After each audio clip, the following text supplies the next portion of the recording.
नमस्कार दोस्तों। आज के हम अपने इस वीडियो में एक नए टॉपिक का डिस्कशन जो है वो आपके सामने लेकर के आए हैं। नाउ क्या है ये टॉपिक? तो हमारा ये जो टॉपिक है इसको हम लोग ये जो डिस्कशन हम लोग कर रहे हैं, it is about the mechanism of blood clotting.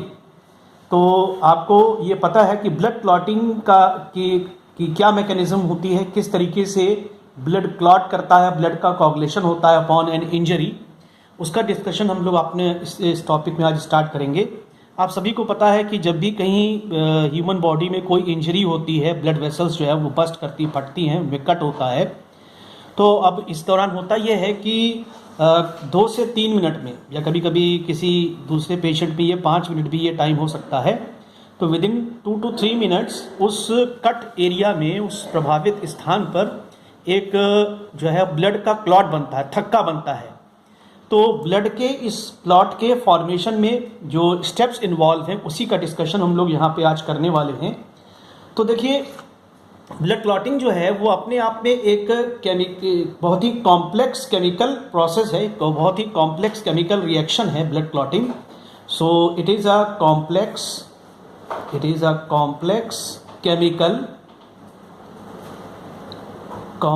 Chemical reaction.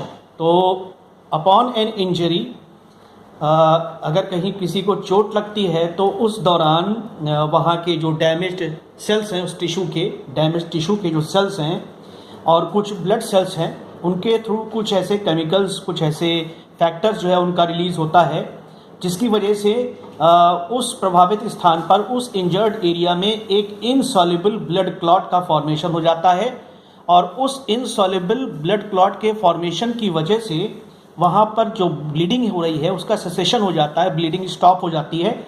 इस तरीके से ब्लड क्लॉटिंग जो है वो बॉडी का अपना एक डिफेंस मैकेनिज्म है, जो कि एक ब्लड इंजरी के बाद जो एक्सेसिव ब्लीडिंग है उस ब्लीडिंग को रोकने में ये हमारी हेल्प करता है, ये ब्लड क्लॉट फॉर्मेशन जो है।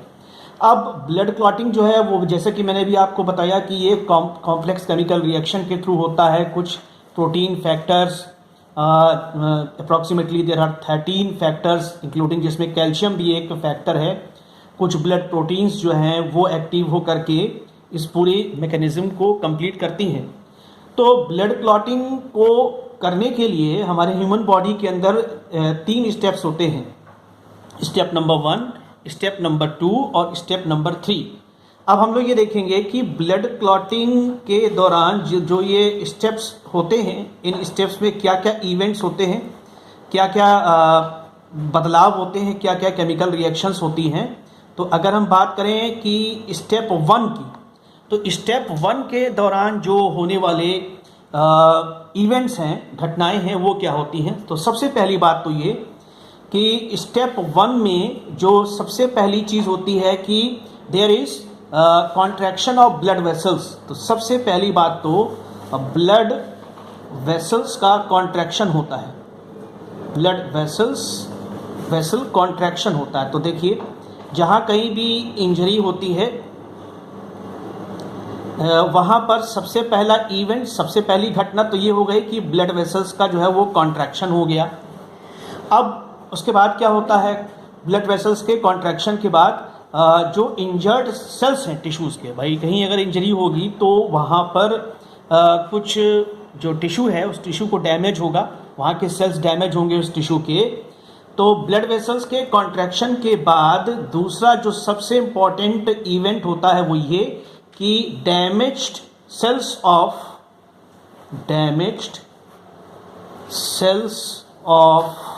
the damaged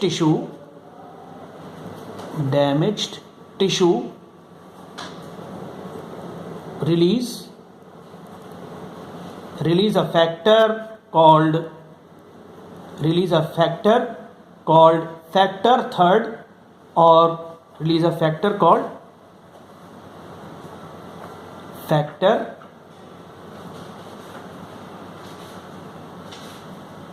third. तो इस फैक्टर का एक नाम और है, it is also called thromboplastin.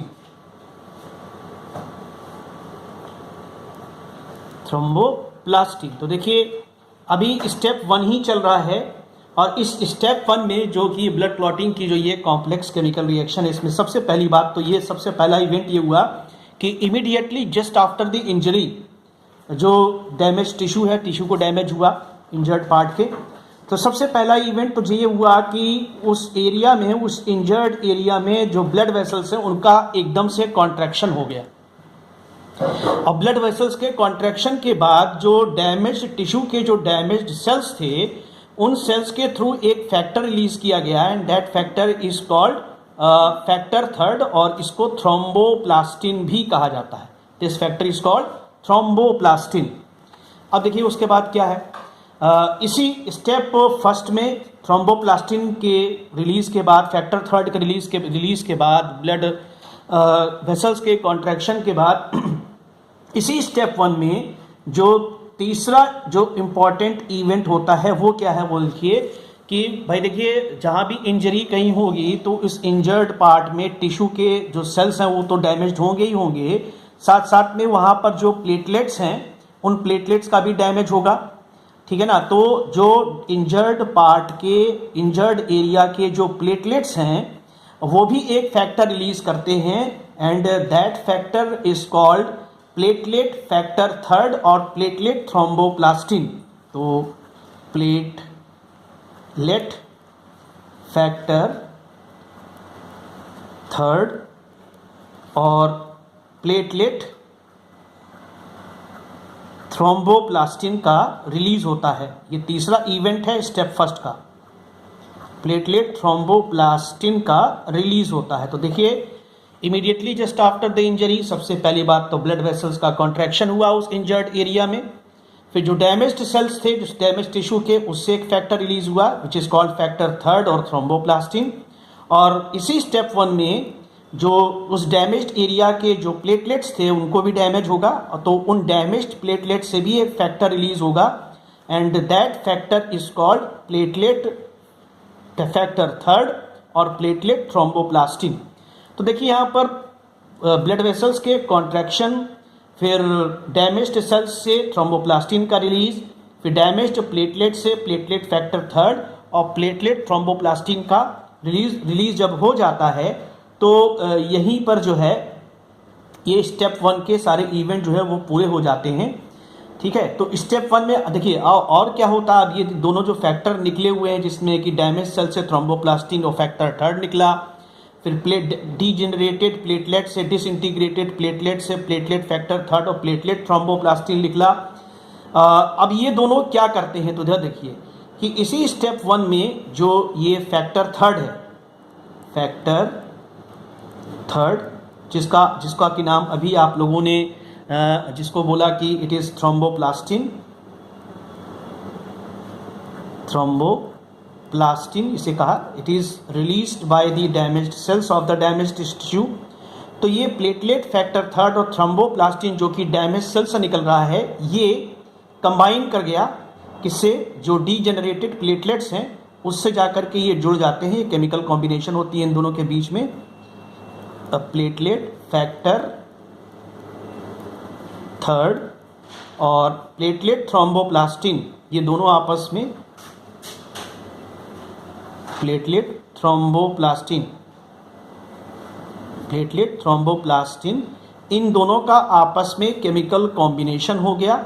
मतलब डैमेज्ड सेल से निकलने वाला जो फैक्टर थर्ड है थ्रोम्बोप्लास्टिन और डीजेनरेटेड प्लेटलेट से निकलने वाला प्लेटलेट फैक्टर थर्ड है और प्लेटलेट थ्रोम्बोप्लास्टिन है, ये दोनों आपस में केमिकली कंबाइन कर गए in the presence of calcium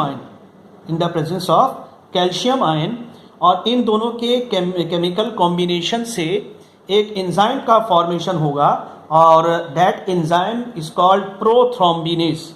इस एंजाइम को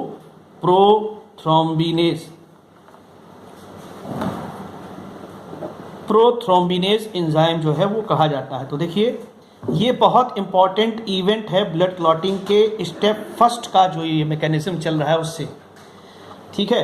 प्रोथ्रोम्बिनेज एंजाइम जब निकलता है तो अब इस एंजाइम का क्या फंक्शन होता है, तो ये जो एंजाइम है, ये एंजाइम जो सबसे पहला फंक्शन करता है, सबसे पहला काम ये करता है कि this enzyme blocks heparin this enzyme blocks heparin anticoagulant.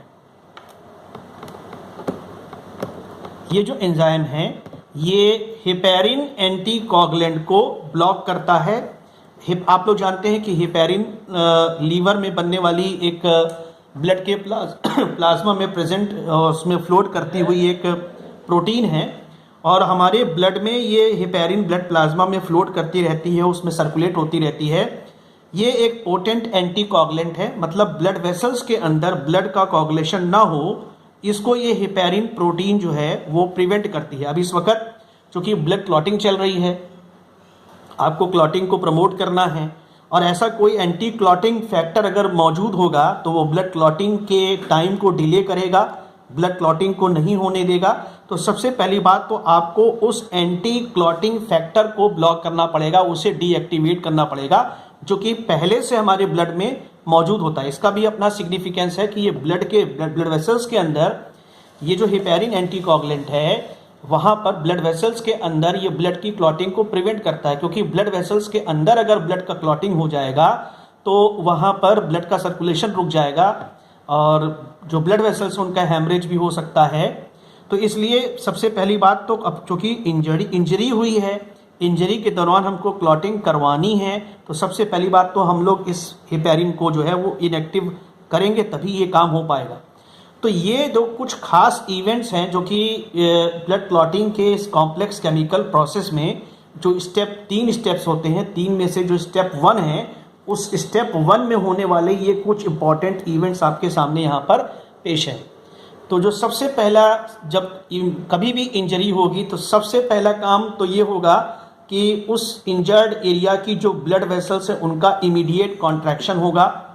फिर उस इंजर्ड एरिया में इसी स्टेप 1 के दूसरा जो इवेंट है वो ये है कि उसी इंजर्ड एरिया में जो डैमेज्ड टिश्यू होगा, उस डैमेज टिश्यू के जो डिसइंटीग्रेटेड या डैमेज्ड सेल्स हैं, उन सेल से एक फैक्टर रिलीज होगा विच इज़ कॉल्ड फैक्टर 3 और थ्रोम्बोप्लास्टिन। फिर इसी स्टेप 1 में जो थर्ड इवेंट होगा वो ये है कि उस डैमेज्ड टिश्यू में जो डिसइंटीग्रेटेड प्लेटलेट्स हैं, उन डिसइंटीग्रेटेड प्लेटलेट से एक फैक्टर रिलीज होगा which is called platelet factor 3 और प्लेटलेट थ्रोम्बोप्लास्टिन। अब डैमेज सेल से निकला जो फैक्टर 3 है और थ्रोम्बोप्लास्टिन, और डिसइंटीग्रेटेड प्लेटलेट से निकला प्लेटलेट फैक्टर 3 है और प्लेटलेट थ्रोम्बोप्लास्टिन है। ये दोनों आपस में एक दूसरे से केमिकली कंबाइन कर जाते हैं in the presence of calcium, और जिस वजह से एक एंजाइम का फॉर्मेशन होता है, and this enzyme is called prothrombinase. इस एंजाइम को हम लोग प्रोथ्रोम्बिनेज कहते हैं। ये फॉर्म होता है। प्रोथ्रोम्बिनेज जैसे ही सिंथेसाइज होता है वैसे ही ये प्रोथ्रोम्बिनेज एक एंटीकोगुलेंट प्रोटीन होती है जो ब्लड प्लाज्मा में सर्कुलेट होती रहती है, which is called heparin protein. ये उस हेपेरिन प्रोटीन को जो है वो ब्लॉक करता है। तो यहाँ तक का ये जो इवेंट है ये स्टेप 1 तक ये पूरा हो गया। ठीक है, अब हम लोग चलते हैं कि ब्लड क्लॉटिंग की जो सेकेंड स्टेप है वो देखते हैं यहाँ पर कि ब्लड क्लॉटिंग का जो सेकेंड स्टेप है वो क्या है। तो now we are going to discuss the step 2 of the blood clotting. Step 2 blood clotting का हम लोग यहाँ पर जो है वो डिस्कशन करते हैं आपके सामने। तो देखिए स्टेप 2 में जो सबसे पहला इवेंट होता है, अभी हमने ऊपर स्टेप 1 में देखा कि प्रोथ्रोम्बिनेज एंजाइम जो बनता है, प्रोथ्रोम्बिनेज एंजाइम ने पहला काम तो ये किया कि उसने हेपेरिन प्रोटीन जो कि एंटीकोगुलेंट है उसको डीएक्टिवेट कर दिया। दूसरा काम जो प्रोथ्रोम्बिनेज एंजाइम करता है वो ये कि ये प्रोथ्रोम्बिनेज एंजाइम जो हमारे ब्लड के प्लाज्मा में प्लाज्मा प्रोटीन होती है विच इज कॉल्ड प्रोथ्रोम्बिन। तो ये जो प्रोथ्रोम्बिनेज एंजाइम है, ये प्रोथ्रोम्बिनेज एंजाइम कैल्शियम आयन के प्रेजेंस में, किसके प्रेजेंस में? कैल्शियम आयन के प्रेजेंस में ये प्रोथ्रोम्बिनेज एंजाइम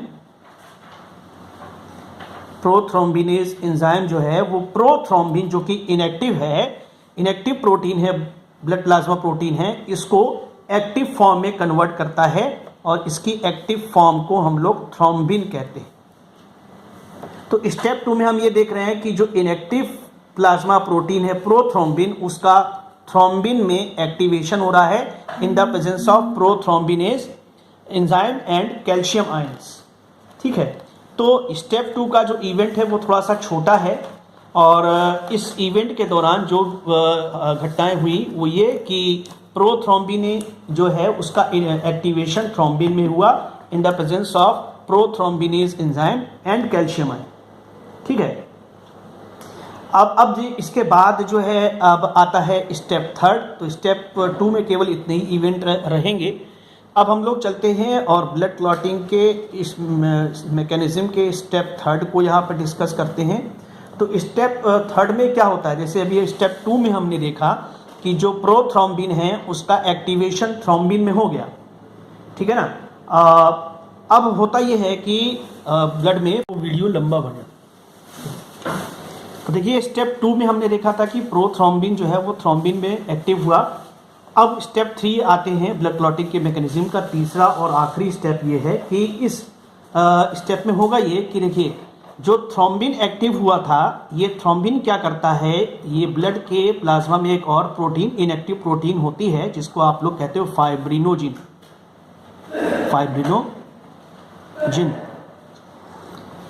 तो ये फाइब्रिनोजिन प्रोटीन को ये थ्रोम्बिन जो है वो एक्टिव फॉर्म में कन्वर्ट करता है और उसको हम लोग बोलते हैं फाइब्रिन। फाइब्रिनोजिन का जो एक्टिव फॉर्म है उसको हम लोग बोलते हैं फाइब्रिन। तो स्टेप 2 में तो ये हुआ था कि प्रोथ्रोम्बिन जो है वो थ्रोम्बिन में एक्टिव हुआ था in the presence of prothrombinase enzyme and calcium ions. अब जब थ्रोम्बिन एक्टिव हुआ तो इस थ्रोम्बिन ने क्या किया, इस थ्रोम्बिन ने फाइब्रिनोजिन को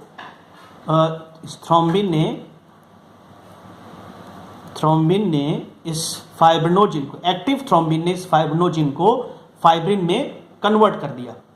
अब देखिए फाइब्रिन क्या होता है, फाइब्रिन पहले तो सॉल्युबल होता है। फाइब्रिन जो है वो ब्लड के प्लाज्मा में सॉल्युबल होता है। ठीक है ना।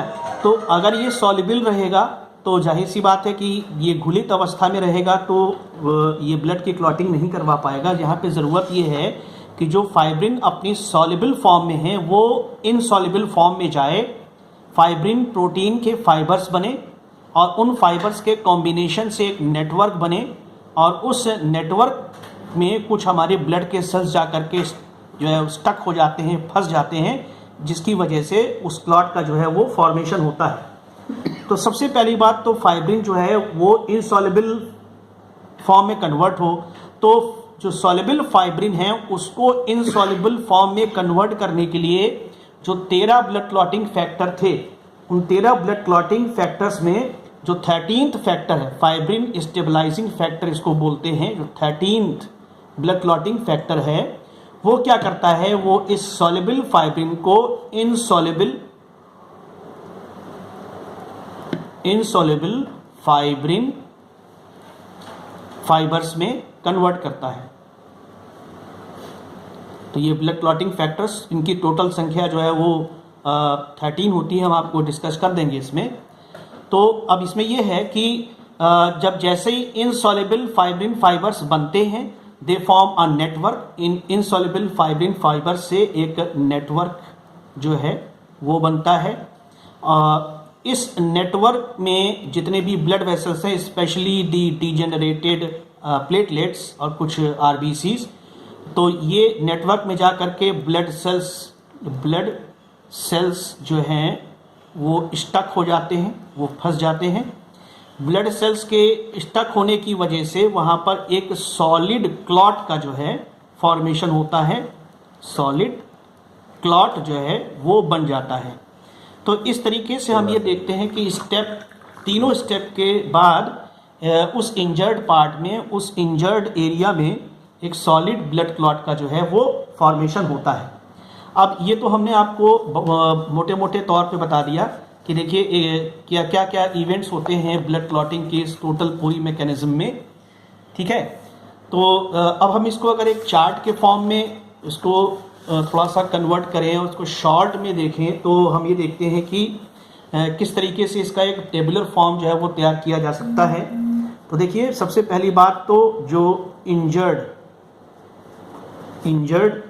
टिश्यू है, और ये स्टेप की 1 की बात है। और डीजेनरेटेड ब्लड प्लेटलेट्स हैं, ब्लड प्लेटलेट्स हैं। तो इंजर्ड टिश्यू से एक फैक्टर रिलीज होता है जिसको हम लोग बोलते हैं फैक्टर थर्ड और थ्रोम्बोप्लास्टिन। फैक्टर थर्ड और थ्रोम्बोप्लास्टिन ये इंजर्ड टिश्यू के जो डैमेज्ड सेल्स हैं उनसे रिलीज होता है। वहीं पर उसी इंजर्ड पार्ट में जो डीजेनरेटेड ब्लड प्लेटलेट्स हैं उनसे भी एक फैक्टर रिलीज होता है and this factor is called platelet factor third और प्लेटलेट थ्रोम्बोप्लास्टिन, प्लेटलेट थ्रोम्बोप्लास्टिन। तो अब ये हुआ, ये इसके बाद ये दोनों फैक्टर्स यानी फैक्टर थर्ड और प्लेटलेट थ्रोम्बोप्लास्टिन ये दोनों आपस में केमिकल कॉम्बिनेशन के through in the presence of calcium ion एक एंजाइम का फॉर्मेशन करते हैं और इस एंजाइम को आप कहते हो प्रोथ्रोम्बिनेज। उस एंजाइम का नाम है प्रोथ्रोम्बिनेज एंजाइम। ये प्रोथ्रोम्बिनेज एंजाइम जैसे ही बनता है it immediately deactivate the heparin protein. ये तुरंत ही हेपेरिन प्रोटीन को डीएक्टिवेट करता है विच इज़ एन एंटीकोगुलेंट। तो ये डीएक्टिवेट हेपेरिन प्रोटीन को डीएक्टिवेट करता है ये प्रोथ्रोम्बिनेज एंजाइम। इसके बाद जो है प्रोथ्रोम्बिनेज का एक फंक्शन और है, वो बहुत इंपॉर्टेंट स्टेप है इसका। यहाँ तक अब हम लोग स्टेप 2 में चले जाते हैं। तो ये प्रोथ्रोम्बिनेज एंजाइम एक तरफ तो ये हेपेरिन हेपेरिन प्रोटीन जो कि एक एंटीकोगुलेंट है उसको डीएक्टिवेट कर रहा है, दूसरी तरफ ये कैल्शियम आयन के प्रेजेंस में ही ये प्रोथ्रोम्बिनेज एंजाइम प्रोथ्रोम्बिन को उसकी एक्टिव फॉर्म जिसको आप थ्रोम्बिन कहते हैं उसमें बदलता है। थ्रोम्बिन जैसे ही बनता है, जैसे ही ये थ्रोम्बिन अपनी एक्टिव फॉर्म में आता है, वैसे ही ये दूसरी ब्लड प्रोटीन जिसको आप फाइब्रिनोजेन कहते हो उसको उसकी एक्टिव फॉर्म यानी फाइब्रिन में कन्वर्ट करता है। ये काम जो है वो थ्रोम्बिन का है। थ्रोम्बिन जो है वो फाइब्रिनोजेन को उसकी एक्टिव फॉर्म फाइब्रिन में कन्वर्ट करता है। फाइब्रिन जब बनता है तो वो अपनी पहले तो सॉल्युबल फॉर्म में होता है। यहाँ पे जो फाइब्रिन बनेगा वो पहले तो सॉल्युबल फॉर्म में बनता है फाइब्रिन। अब जो प्लेटलेट फैक्टर जो 13 फैक्टर्स है उसमें से जो फैक्टर 13th है उसको हम लोग बोलते हैं फाइब्रिन स्टेबलाइजिंग फैक्टर। ये क्या करता है, ये इस सॉल्युबल फाइब्रिन को इनसॉल्युबल फाइब्रिन फाइबर्स में इनसॉल्युबल फाइब्रिन फाइबर्स में कन्वर्ट करता है। तो जैसे ही इनसॉल्युबल फाइब्रिन फाइबर्स बन जाते हैं तो इन फाइबर्स का नेटवर्क बनता है, इन फाइबर्स का नेटवर्क बनता है और फाइबर नेटवर्क बनता है। और इस फाइब्रिन के इस फाइबर नेटवर्क में जो हमारे ब्लड सेल्स हैं वो जाकर के स्टक हो जाते हैं और उस इंजर्ड पार्ट में एक सॉलिड ब्लड क्लॉट का फॉर्मेशन हो जाता है। तो इस तरीके से ये पूरी मैकेनिज्म जो है वो ब्लड क्लॉटिंग की चलती है। आशा है आपको ये सारे प्रोसेसेस जो है वो इन्फॉर्मेटिव लगे होंगे। आप इसको नोट भी कर सकते हैं अपनी कॉपी में, जैसे जैसे मैं बोलता जा रहा हूँ वैसे वैसे, और इसको आसानी से समझ सकते हैं। आगे ब्लड क्लॉटिंग के विषय में हम अगले अपने वीडियो में कुछ और डिस्कशन आगे बढ़ाएंगे। तो आप हमारे साथ जुड़े रहिएगा और वीडियो को सब्सक्राइब करिएगा, बेल आइकन दबा करके आगे के आने वाले जितने भी नोटिफिकेशंस हैं उनको ऑब्टेन करने के लिए हमारे साथ रहिएगा। Thank you.